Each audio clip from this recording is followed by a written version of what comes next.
Yes guys, welcome back to another video on the channel. I was fortunate enough to be at every single Manchester City Premier League game last season. So I'm going to rank every single Premier League club's home atmosphere from 19th to 1st. I'm going to exclude City because I don't want to introduce any bias into this, but City's atmosphere is very, very underrated, I'll say that. Coming in at number 19 is Bournemouth. They're a pretty small club, done very well to get into the Premier League and stay in the Premier League, but for me, they have to be number 19. Coming in at 18 is Southampton, pretty poor all round, couldn't sell out against the champions of England. Coming in at number 17 is West Ham. This was the first game of the season, so I have to cut them some slack, and I do really like West Ham, but the stadium, it's just not amazing. 16, I'm going with Fulham. It was just pretty dead. 15, I'm going with Brighton. Now, Brighton qualified for the Europa League on the night City played there. It was a 1-1 draw, but it was quite dead. 14, I'm going Leicester. The City end in this game was amazing. The Leicester end was not. 13, I'm going to go Brentford now. To be honest, Brentford are just quite tin pot. They actually beat us 1-0.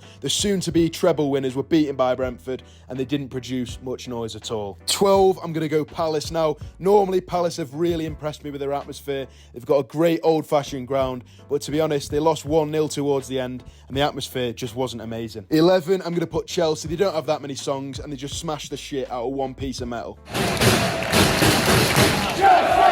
Everton at number 10, decent bit of noise, old-fashioned stadium, but they got walloped. At number 9, I'm going to put Wolves. Molineux, pretty underrated in my opinion, quite loud, but again, they did get beaten pretty heavily. At 8, I'll put Tottenham. Now again, these have beaten us for the 9,000th time in a row.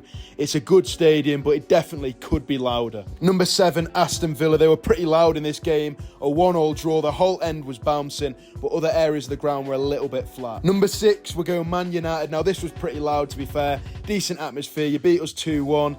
It was a cheat, but you definitely lose points for having Ronaldo fans staying an hour after the game to take pictures when he'd already left. Arsenal coming in at number 5. Decent loud atmosphere now, far better than a few years ago when you didn't turn up, but you definitely lose points for that cringe as fuck song at the start of the game. It's so embarrassing. Coming in at number 4 is Liverpool. Now, again, Liverpool beat us in this game. Pretty decent atmosphere. It's not quite as good as people hype it up to be, but it is definitely a good atmosphere. Number 3, I'm going to put Forest. Now, there's some noise in that ground, but you definitely lose points for being embarrassing at full time and letting fireworks off for a 1-1 draw.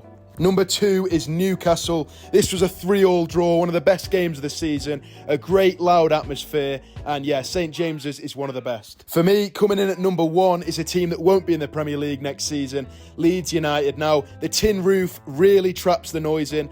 All corners of the pitch, you got people singing loud and proud, and yeah, a one-club city in Leeds United certainly has the best Premier League atmosphere of last season. I appreciate everyone for tuning into this video. Hopefully you did enjoy. Leave a like and drop a comment with your opinions if you disagree with me or if you do agree with me. And yes, cheers for watching. Nice one.